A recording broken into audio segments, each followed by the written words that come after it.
L'AFP a mis la main sur un rapport confidentiel de l'Agence internationale de l'énergie atomique et on y apprend que l'Iran a encore augmenté son stock d'uranium enrichi et ce en l'espace d'environ 2 mois. Aujourd'hui, en mai, les stocks d'uranium s'élèvent à 6201 kilos contre 5525 kilos en février, ce qui veut dire que ces stocks dépassent de 30 fois la limite autorisée par l'accord international de 2015. Didier François, qu'est-ce que ça veut dire? L'Iran se rapproche encore plus de la bombe nucléaire? Alors non, parce qu'en fait, ils ont des stocks de plus en plus importants, Oui. ce qui est un problème, ça veut dire qu'ils continuent d'enrichir en fait de l'uranium, et ils en enrichissent surtout à un niveau qui est très au-dessus du niveau autorisé, puisqu'ils arrivent maintenant à enrichir de l'uranium pour la plupart à 60%. Ils ont une part de ce stock qui est à 20% et une part du stock à 60%. Sachant qu'on arrive à un degré de raffinage de cet uranium pour faire une bombe quand on est à 90%. Le stade militaire de l'uranium, c'est 90%. Le problème étant que plus on augmente, par exemple, c'est plus long de passer de 20 à 60 que de 60 à 90. Donc en fait, la marge qui leur permettrait de passer rapidement avec le stock qu'ils ont, ils pourraient assez rapidement passer s'ils le décidaient. Et à ce stade, on ne sait pas si la décision a été prise, puisque la décision officiellement par les Iraniens n'a pas été prise de passer à la fabrication d'une bombe, mais ils en ont les capacités techniques, ils ont le matériel et le stock avec une masse critique qui leur permettrait de faire assez rapidement entre 3 et 4 ou 5 bombes, voilà, s'ils le décidaient, et cela on estime quelques mois. C'est ça qui est problématique. C'est qu'en fait, on est dans une logique où l'Iran continue de se doter de matériel qui, en fait, n'ont strictement rien à voir avec du nucléaire civil. Tout de ce dont on parle là, officiellement, ils disent qu'ils veulent pouvoir avoir le droit de faire des centrales nucléaires comme tout le monde. Mais en fait, tout ce qu'ils font, tout ce qu'ils développent ne servent en rien à produire de l'électricité. Didier, ça n'a de but que militaire. Didier, même si pour l'instant, ils ne sont pas passés au stade. Oui, j'ai compris. Le niveau d'enrichissement fait que ils n'ont pas. C'est une forme d'uranium qui n'est utilisée qu'à des fins Exactement. militaires. Aujourd'hui, la communauté internationale s'est à peu près accordée sur l'idée que les Nord-Coréens, eux, disposaient d'une quarantaine ou d'une cinquantaine d'ogives nucléaires. En tout cas, qu'ils ont. En tout cas, ils ont testé, eux. Donc, eux sont dotés. C'est ça. Est-ce qu'on est certain que les Iraniens ne disposent pas, à cette minute, de la bombe atomique? Alors, la certitude absolue, non. Encore qu'on ne pense pas qu'il l'est, à ce stade. Et de toute façon, quand bien même ils auraient des éléments qui leur permettraient de la faire, elle n'a jamais été testée. C'est-à-dire, il n'y a jamais eu d'essai qui permettrait de confirmer leur capacité à maîtriser. Parce que là, encore une fois, il faudrait qu'ils enrichissent plus. Il faudrait aussi qu'ils maîtrisent le détonateur, enfin la sphère, ce qui est la chose la plus compliquée. C'est à la fois théorique. Je pense qu'au niveau théorique, ils ont largement toutes les capacités, parce que théoriquement, c'est un pays qui fait ça depuis des années, ils ont des savants, etc. Même si ça a été retardé, ils savent faire. Techniquement, la miniaturisation, la capacité de militariser, on n'en a pas la certitude. Il y a quand même beaucoup de choses là où, pour le coup, au départ, ils sont obligés de faire des tests. Les Coréens ont fait des tests et ont montré leur capacité à...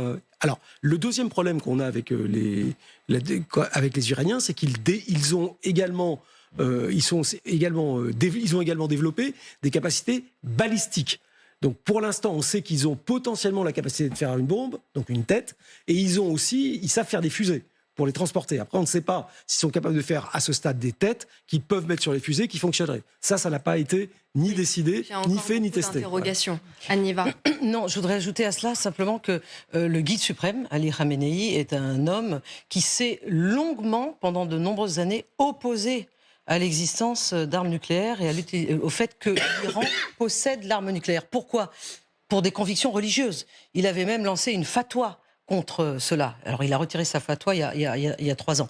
Et le ministère des Affaires étrangères en Iran, qui n'est pas du tout le ministère qui contrôle, puisque il s'agit d'autres personnes qui contrôlent l'arme nucléaire, disait que ça rentrait pas du tout dans la doctrine de défense de l'Iran. Sauf qu'aujourd'hui, avec évidemment ce qui est en train de se passer avec Israël, depuis récemment, ces doctrines sont en train de changer.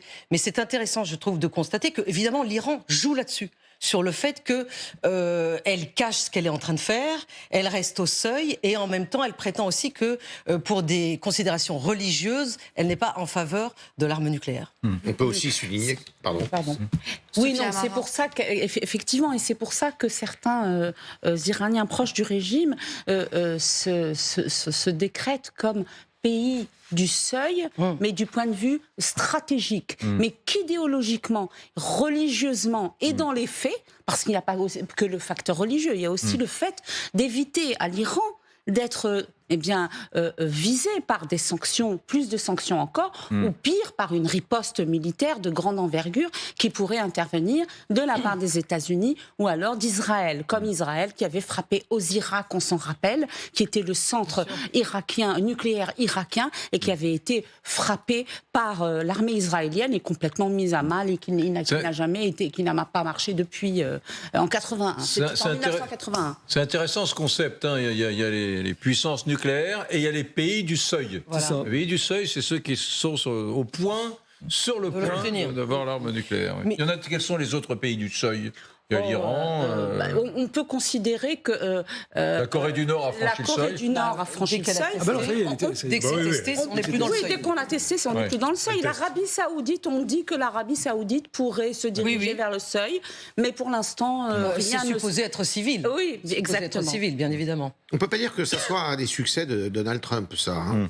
Le fait que l'accord ait été rompu en 2015, par Donald Trump, ça a quand même ouvert la voie à toutes les expérimentations possibles de la part et puis de toutes les avancées possibles de la part de l'Iran, ce qui fait qu'il n'y avait plus de contrôle, ce qui était possible, parce qu'il y avait une contrepartie dans le contrat dans l'accord de 2015 qui permettait justement de surveiller un peu plus ce que faisait l'Iran. Et du coup, c'est plus du tout le cas. Mais là, je crois que le négociateur de l'Agence internationale atomique, Raphaël Grossi, se plaint du fait qu'il n'a plus d'interlocuteur pour le moment. Il n'y a plus de visibilité. En Iran, à cause évidemment du décès du président Raïssi, du ministère des Affaires étrangères, qui étaient les interlocuteurs, et il s'impatiente un peu pour essayer d'avoir la possibilité de continuer à faire le travail essentiel, qui est de justement ne pas perdre de vue ce qui se passe dans les installallations. Les dossiers dont dispose sur son bureau à Vienne ce monsieur Raphaël Grossi, qui est le patron de l'Agence internationale de l'énergie atomique, l'Iran, on en parlait, la Corée du Nord, Zaporijjia et l'Ukraine. Il connaît tout. Ouais. Aujourd'hui, sur une télévision iranienne,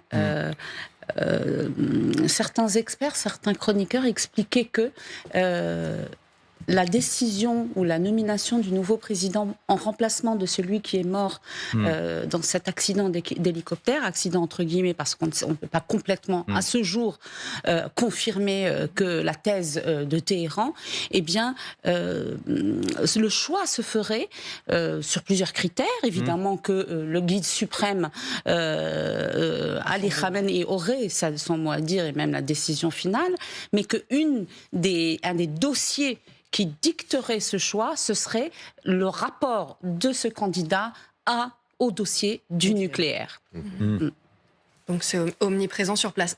Pilar. Mais là où le rapport de l'AIEA est inquiétant, mais pas surprenant, parce qu'on sait très bien que l'Iran, et Didier l'a expliqué, l'Iran travaille depuis des années et des mois à la course pour avoir l'arme nucléaire, c'est que dans un des drames que vit la région, et on va en parler, notamment Israël et Gaza, eh bien la hantise d'Israël, c'est que l'Iran possède l'arme nucléaire, et donc tout ce qui montre, en termes de rapport, en termes d'information, cette course pour Téhéran d'avoir l'arme nucléaire, renforce les faucons en Israël, les partisans de la politique dure dans la région qui disent « Regardez, vous nous demandez d'être en négociation, vous nous demandez d'être dans la nuance, dans le compromis, Regardez l'Iran, regardez encore l'avancement du rapport de l'AIEA, le fait qu'on n'a pas de contrôle sur ce qui se passe. Donc c'est une information supplémentaire qui montre que cette région-là est vraiment devenue une région à extrêmement haut risque pour l'ensemble des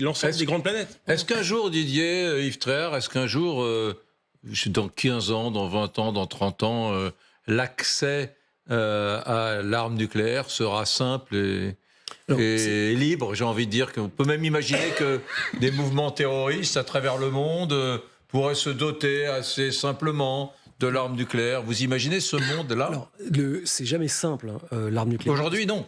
Non, mais même, c'est jamais simple parce que ça demande quand même non seulement une capacité théorique, mais des capacités techniques importantes, particulièrement pour maîtriser la militarisation de l'arme. Et ça, par exemple, on ne sait pas si les Iraniens sont capables de le faire. Et l'adaptation de l'arme avec le vecteur, donc la chose qui va la transporter, le détonateur, tout ça, c'est complexe. En revanche, il y a deux choses qui sont très inquiétantes pour l'avenir, et c'est pour ça que l'AIEA travaille là-dessus, mais l'ensemble des pays.